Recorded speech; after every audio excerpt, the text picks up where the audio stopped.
Hello everyone, Uncreative Reader here. Usually I would go and explain what is happening, but this is quite a long story, so let's just get into it. Uh, Welcome to my first ever Pathfinder 1E experience, a campaign that still haunts and infuriates me to this day. It lasted 7 seasons, and I cannot believe I stayed that long. Years ago, a friend from our dorm found out I played D&D and invited me to play in a Pathfinder game that his coworker was putting together. Eager to delve into such an immense and context-rich system, I gladly accepted, provided that I could meet the GM beforehand to get to know the campaign. My grievance will be broken down by topic as the overreaching story and RP was less than memorable and non-existent. Notable cast. This campaign featured 8 players, which was something I had never experienced before, so it was an adjustment for sure. Most players were also quite new, with only a few having played before. The relevant players of this story arc are Billy, the GM, David, my friend on his character Abomination later, Annie, GM's cousin, playing some type of spellcaster, Eric, a drow druid, I think obsessed with birds. Birds are cool. Crows. Crows are amazing. That's for another topic though. Campaign synopsis. Imagine Galorian, but 2 years later, when I finally met Billy, that was his campaign patch. I had asked him to elaborate a bit more, but he gave a cheeky grin and responded, "You'll see, this will become a reoccurring thing." I had to really prod for info to help me understand what to expect for the character creation, as we are getting a level 1 RP heavy combat focused and adventure path, etc. Finally, I get him to open up and he gives me a better introduction. Understand that I've been playing D&D 3.5e and Pathfinder 1e for over 10 years. I am very good at integrating characters and lore and making the players feel like they're living, breathing world. They're living in the breathing world. This going to be fresh. This is going to be a fresh campaign for fresh characters. It's an RP heavy campaign with story focused on character backstories. Everything else you'll have to wait and see during the session 1. They sounded absolutely fantastic and hit all the right check boxes for me. But I was curious about one thing. From my experience, I always liked having a session 0 to get to know the players, set boundaries, brainstorm, and get more campaign lore. So I asked him if he was planning to do a session 0, and instead of just jumping into session 1, he responded with session 0. He sounded puzzled, quickly responded, "Oh yeah, I totally plan to do that." Perfect, that sounded like the ideal campaign I've always wanted. Oh, you poor beep. Character creation. Now Billy had given a timeline of a week to get him a character sheet and basic backstory. That wasn't a problem. As I got excited to join the campaign, I jumped to researching classes and figuring out what I wanted to play immediately. I knew I wanted to play chess, a class with a pet, and after delving through the plethora of classes, I landed on Summoner. I love the idea of customizing Eldion and watching it evolve and grow as the campaign progressed.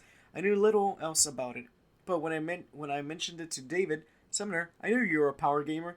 That's one of the strongest classes in the game when built right. I just told him I was interested in a pet class and that I had no intention of power gaming anything. He just gave me that "yeah, sure" nod regardless. I set about creating my level 1 elven summoner who had an obsession with conjuring magic, and when his ethereal tiger Eldion manifested, he left his family academy to learn more. Basic with room to expand. When I knew more about the world, we also used very generous take on stat rolling. 46, drop lowest 2 plus 12. Ooh, that is very generous. Now, I will say this. English is not my first language. I'm bad with pronouncing things. But, Tiger Summon? Ayo.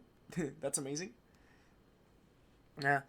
After sending my character info along, I get an awesome thanks. A week went by, along with the requested deadline. Nothing. I checked with David, who tells me that Billy received it and was working on integrating it into the campaign. Okay, cool. About 3 weeks went by and still no comments from Billy. At that point, I was definitely feeling guilty, bugging both of them about whether the campaign was still on, and I started to lose hope. Finally, out of the blue, and nearly 2 months later, Billy texted me. He told me that he finally set a date and time,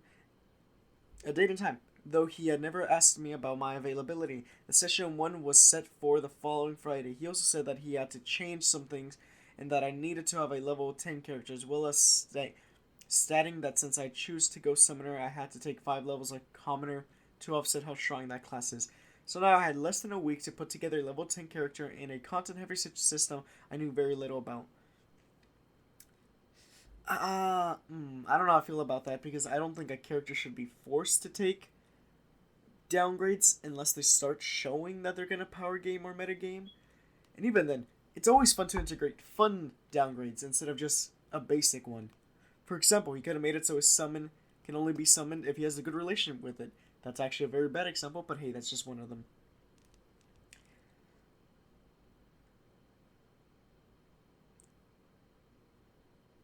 Now, if you know much about Pathfinder and Summoner, you're probably going, oh no, right about how most notably the fact that we will be playing a character with level 10, but my Summoner will have an effective class level of 5. Therefore, my Eldian will have at least level 5 stat, and at that time, I was oblivious to how this would impact my gameplay. So I built the level 10 characters requested. I will also mention that this was a bit overwhelming because now I had to handle the feats, spells, and inventory at once. I had no real idea on how to equip such higher level character.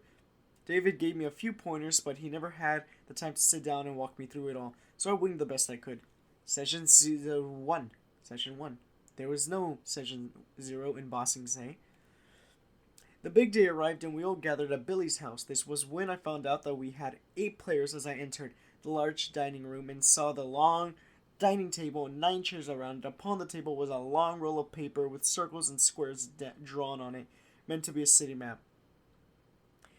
After everyone gathered and exchanged player introductions, Billy started to narrate that we had all been summoned to a city from various places while also playing miniatures around the city map. There were a lot of confused faces and several people asked if we were actually playing tonight that assumed that we were doing a Session 0 as well.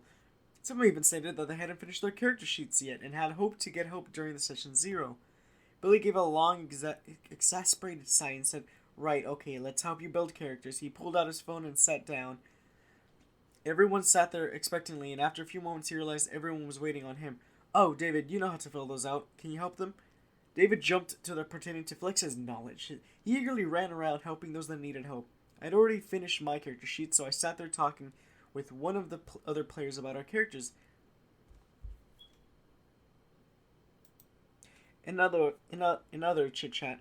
Occasionally, we or another player would ask Billy a question. If it was a campaign or a lore question, we'll just get that granted.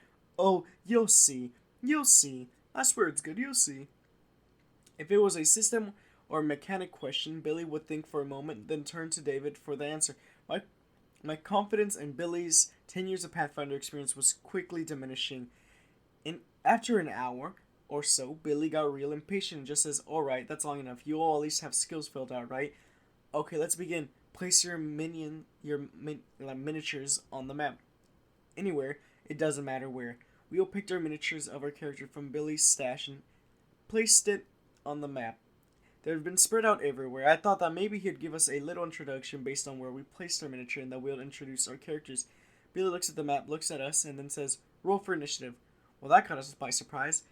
We all looked very concerned because we are individually spread out across the city. And now we're doing combat. Definitely have my attention. Eric manages to roll initiative. Billy turns to him and says, "Okay, what do you do? Keep in mind that we have absolutely no knowledge about what the point of this is. This is where the issues really begin to shine. Permanent initiative. The initiative we just rolled, yeah, it turns out it wasn't for combat. Billy told us that since we had such a large group, we needed some way of keeping the chaos to a minimum, making sure everyone got a chance to participate. So we rolled initiative at the start of every session, and during each person's turn, they got to use their actions and movement like a normal combat turn, except for social exploration activities too. I can imagine how chaotic it has to be to have 8 players, but this was definitely not the way to handle it. This also completely eliminated the RP opportunities in the beginning. If someone used their movement to move to another character, they used their action to say something. However, that person could not respond until their turn. This was so obnoxious. Player 1. "Hey, do you know where the tavern is?" X turns later. Player 2. "Tavern, yeah, it's over there. I'll show you." X turns till later. Player 1. "Okay, I'll come with you." You get the idea. Thankfully, after we complained about it, Billy tweaked it. The rework was that you could respond when spoken to, but it was limited to a few sentences. Still, with 8 players, there was a lot of time spent doing nothing while waiting for your turn. Moving through the city was also absolutely obnoxious in regard as well. The city map was like 30 by 50 squares or something like stupid like that. It was big. The plot thingies is at the building on the corner of the map. Well, you unfortunate that your mini is at the other end of the map. Okay, you only have 25 movement speed. I'll see you in like 5 rounds. Travel was not hand-waved. These changes later, but not necessarily for the better. So when it came around to some players' turns, they'll just say, yeah, I spent my movement in action going to the direction end turn. Most riveting. As the campaign devolved, this did get slightly easier to travel, for when the entire party was together, we would collectively say, we're all doing the same thing, and moving forward, just to get to the quest to progress faster. However, if someone decided to do anything, we were back into person-by-person initiative. This meant that most people avoided wanting to do anything except follow the quest. Fewer careers, and we re-rolled initiative when combat started. The answer is no. Whatever we rolled the session start is our initiative in the entire session. That absolutely sucks. Also, an 8-man campaign is already hard for an experienced DM. And now, at first you might consider, oh, Billy's an experienced DM. Does not sound experienced from the way he's doing things. It does not sound experienced at all. Now, perception checks. During the first perception, we found out very clearly how much Billy loves perception checks. He loved them so much that if you didn't pass the DC, you were effectively blind and deaf to everything around you. Basically, the perception check was to determine if your character senses actually functioning for the 6 seconds that you were using them. The first time I looked at the map and appeared to be standing in the street, I asked Billy, I'm standing in the street, right? And is there anything around me? Billy said, perception check. I rolled to get some average number. You stand in a busy street. Anything I know about the people around me or that I should recognize where I am? Perception check. Rolls dice. It's just a street and a bunch of people walking around. Okay, head up the street. Perception check. I'm so confused why I'm rolling so damn much, but rolled again. You head right up the street and see that it splits left and right. This went for everyone, and it wasn't just a session 1. Every single session was boggled down by mundane perception checks. Those that didn't pass those checks were told that they needed to see anything. They didn't see anything at all. One person managed to enter a tavern and asked what was in it. They failed their perception check and were told that they can't make out anything at all, and that the tavern was such a bizarre experience. However, forcing us all to roll so damn much, I've been employed for the next wonderful topic. Crit fumbles, yep, that wonderful 5% chance of something very horrific happening. Nothing caused Billy to cackle more than seeing someone roll in that one. I'm definitely sure this is the reason that Eric just stopped caring and participating. During session 1, one of Eric's turns, he rolled a nat 1 on a perception check. Billy gleefully smiled and narrated, as you walked through the street, something shiny just dingles in front of you. As you reach for it, you don't notice the wagon of a sharp metal tools and weapons. As it passes you, one of the sharp tools, a sickle or scythe, is sticking out and slices through your hand, cutting off several fingers. Ugh. Eric had a brow furrowed in frustration. He asked if he could just heal himself and reattach them. Nope. Billy stated that he didn't take HP damage and that there was nothing to heal, so the fingers were gone forever. Eric just checked out after that. I am not even sure why he continued to attend. For every session, from then on, Eric would just play morph into a raven and fly around. Ravens are cool. When Billy started adding flight checks, Eric would just find somewhere to perch and pretty much skip his turns so that he didn't have to roll checks. You know what makes me want to do anything in your game? Multi-elating my character for falling a mundane task. Some of the other notable crit fumbles were that one character lost his leg when they tried to disarm a trap. In session 3, my character was blinded by their left eye when they failed a perception check.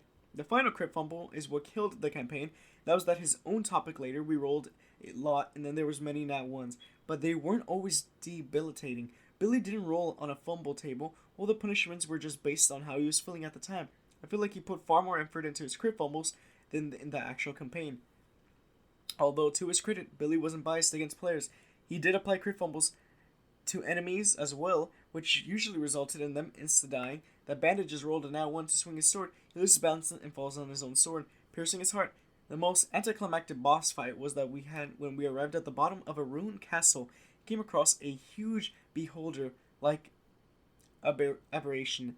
On its turn during the very first round, it shot at us. Its beam attacks and rolled a nat 1 on its second attack, which was then described as the creature miscalculating where it was aiming and shooting itself in the face, killing itself instantly.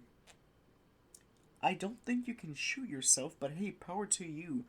The world and NPCs. With those topics out of the way, let's discuss how Billy changed Galorium, built a campaign based on our backstories and how we interacted with NPCs. Billy had mentioned and how much world crafting he was a world crafter he was and integrated his characters' backstories in the world. Let's start with how he changed Galorium. First of all, from the sounds of it, it does not sound like this is about to be a pleasant experience, but hey, let's give it a shot. What we learned about the new world, Yep, expensive, I know. Getting anything out of Billy... What we learned about the new... There was nothing about expensive. Yep, expensive. What I know about getting anything out of Billy about the new world was like prying teeth. I grew to freaking hate the phrase, you'll see, tee-hee-hee. With a city called You'll See. What's the NPC called? You'll See. What do you need this item for? You'll see. What's over there?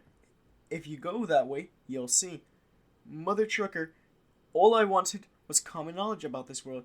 Is it Galorian or not? How is it that none of us know what the city we're in are? Or is this material plane, shadow plane? Is it the damn blue? Is the sky damn blue, or is the rainbow serpent? Everything was about the world was so secretive. It was like trying to have basic character knowledge was revealing the grandest scheme of all times. Okay, fine. We're oblivious to this world, and we're in. How about my backstory integration? My character was the only one to get a backstory mention in the entire campaign. Why? Because I annoyed him about it several times outside the session. I'm the type of player that wants to understand and absorb the lore of the world I'm playing in. I want to know what the GM created and how to engage with that for my story and character growth. So outside of sessions, I pressured Billy for the world lore and hypnotized ideas for my character backstory in that lore. Finally, at the end of the session, there 3, and having spent all this time in the city, Billy tells me that the city is where I grew up. He says that my character went to the academy here. I was a bit annoyed. We spent those last 3 sessions running around the city, accomplished nothing really, and to no point did my character realize, hey, this is my home city. To add to insult to injury, the remaining sessions we would never return to the city. How about the NPCs, omnipotent and omniscient? Every single one, I may understand, it's for 1 or 2 of them, as we were apparently gods who had a vital mission for us. What mission? You'll see. Anyway, a few times we actually spoke to a certain NPC. They already knew everything about us, could teleport anywhere, and all very high-level spellcasters. Even shopkeepers and tavern patrons, just to try to have a little fun. One character tried to steal from a shop while another was talking to the owner. Despite a very good roll, the shopkeeper saw alerted the guards, who arrived in mere seconds. They apologized and the guards just vanished. This just sounds like a way to corner the players into just doing what the DM wants and playing his story. Another player started a bar fight. The character probably heard, blink, in their head as the bouncer suddenly appeared behind them and clubbed them in the back of the head, rendering them unconscious. Annie, out of boredom and frustration, tried to fireball a crowded street. It was counterspelled by a random nearby gnome. She counterspelled it by... She threatened them and then planned to cast another spell at him on her next turn. Before the turn came around, Billy, the gnome seems to be powering up in anticipation to your attacks. The ground beneath him cracks as the power he's emitting. Are you sure you want to attack him? Needless to say, she refrained from attacking him and just walked away. That is a powerful gnome. We need to give him as a JoJo start. Needless to say, she refrained from attacking him. Moving on. How about the story? This mystery of a quest from the mystery of the god that just had disappeared. Moving on how about the story? This mystery quest from a mysterious god just disappeared, starting from the session 4 and onward. We were just teleported around session 4. We were no longer in the city. We were just teleported to the astral plane because we had to fight an undead horde in his astral labyrinth. No explanation. We just gotta do this now. Session 5, we were teleported to some floating isles and had to track down some ruthless king. Session 7, the water temple from Zelda became incoherent and set of a one-shot. Exploration was pretty much non-existent. I think Billy realized that how annoying it was to be in the initiative while exploring, so he just skipped the exploration part. It was just like fast traveling in a video game now, just to teleport to the quest giver, get the quest, narrate how we get to the location, fight off some stuff, and then teleport back. Hell, if the session ended before we finished said quest, it was auto-completed by the beginning of the next session, as we found ourselves in a random new place. Yeah, that does sound annoying, but look at the bright side.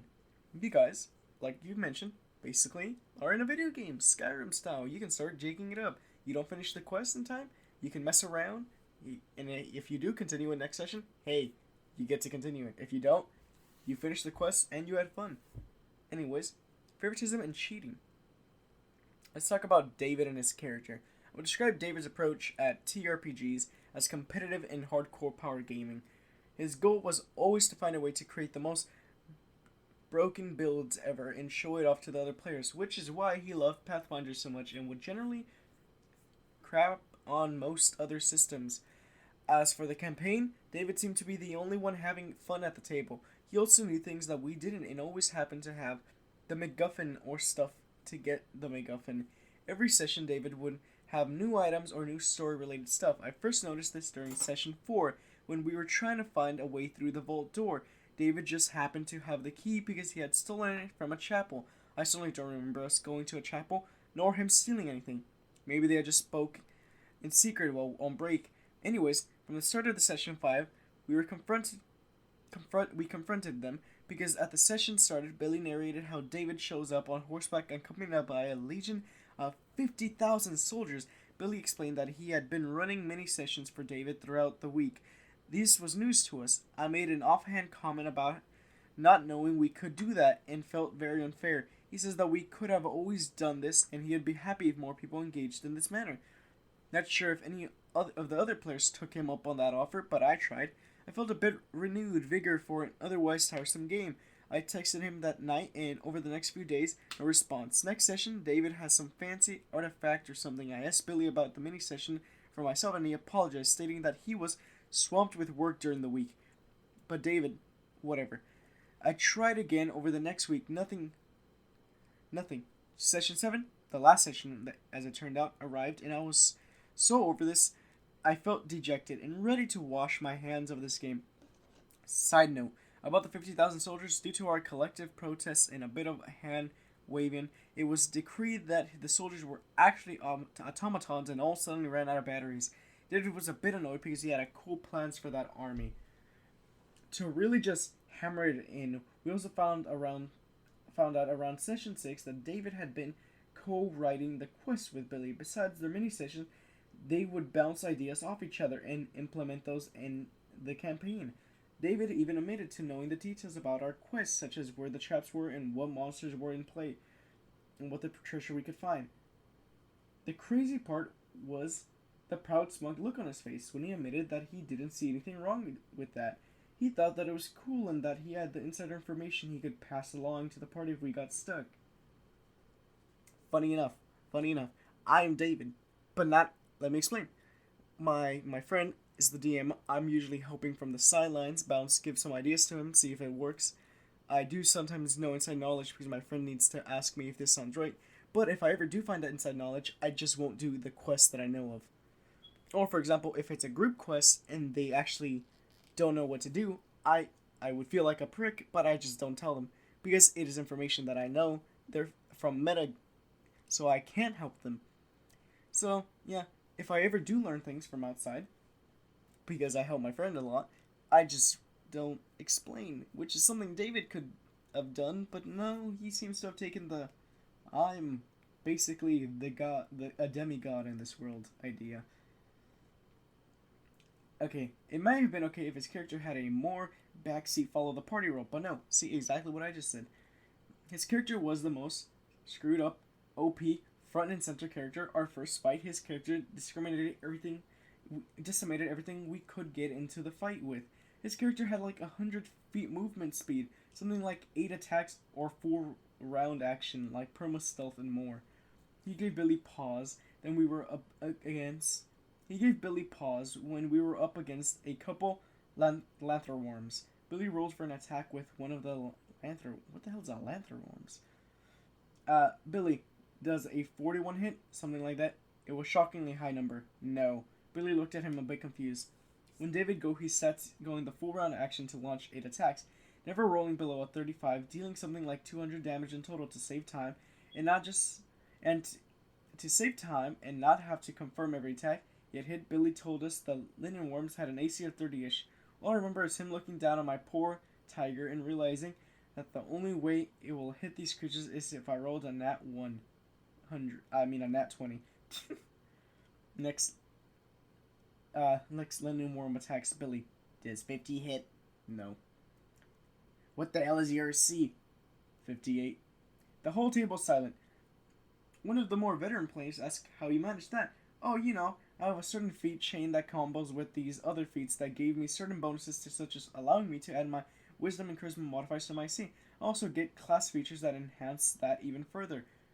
He never really explained the details, even when I pressed him after the session. In addition, his saves were never below 830, with a reflex save at one point being in the 50s. I think I remember watching him roll a will save. The dice hit the tray and landed on a 2. He quickly snatched it and asked if a 37 hits. A 35 plus will save a will modifier. Was he cheating? Maybe. I'm pretty sure if we'd given him free reign, the third party content, and really loose rules, you could totally pull the bullshittery off. To this day, I never figured out how he did it. My guess is that he applied a ton of monster templates to his character and gained a couple GM homebrew benefits. Still makes me salty knowing that I had to take 5 levels of a commoner because I had a OP class. But David got to do his. Let's move on to the last campaign ending screwed up topic, crossing the line. By this point, we were down to 5 players as 3 had some sense and just freaking bailed. No one was taking the campaign seriously anymore. It devolved into just hanging out with friends, eating and drinking. Billy had given up making us roll checks most of the time. The whole mechanical aspect of the game was just gone. Skill checks were just automatic successions at that point. There was that some half-arsed sense of quests we had sense to do, which was the temple for beneath the ocean. However, before we could enter there, we had to take these water-breathing potions. But that wasn't good enough. Billy was pretty wasted at that point and made a joke that it would be funnier if instead of water-breathing potions, it was water-breathing suppository pills. Imagine those anti-pressure pills from Futurama. It was really stupid, but kind of funny idea, albeit treading the lines, especially when we had to do this, or else our character would sit out doing nothing. So all our characters stuck these pills up their arses. Okay. That is kind of funny. I'm sorry. It's wrong, but funny. To me. A person that's sleep deprived. Anyways, we just appear in this temple at the bottom of the ocean, completely flooded out, but we have no trouble walking around like normal. We wander around aimlessly, checking out nondescript tunnels and nondescript rooms, finding a few things here and there, murdering merfolk, jellyfish. Occasionally we'll roll a skill check. The final straw came when we were going through the tunnel and had the typical pitfall gap that descends into pure blackness. Despite it being full of water, we can't just swim over it. We have to jump. That makes no sense.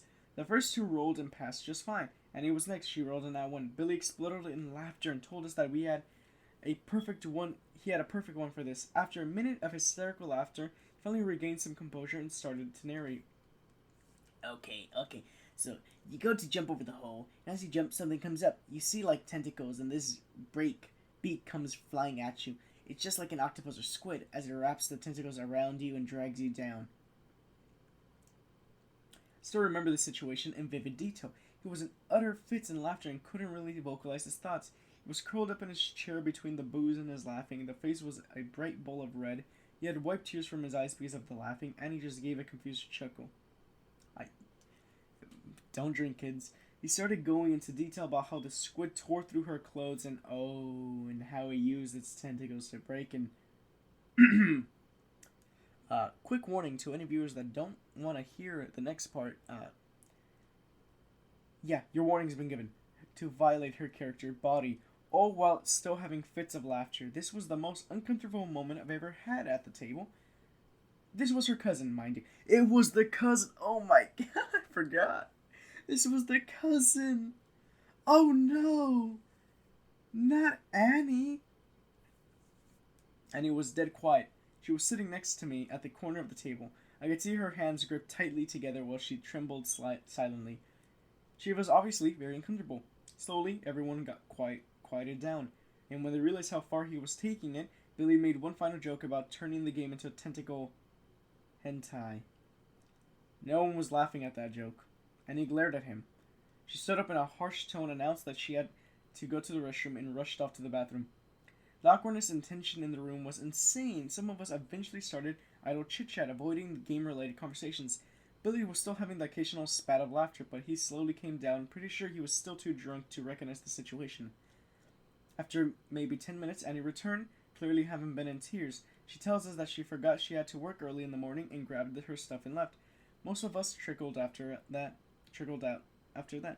Later the week, Billy sent me a text saying that he's dropping the Pathfinder campaign, but asked if he'll be down to play Savage Worlds. I simply said, sorry, no. That was a long post.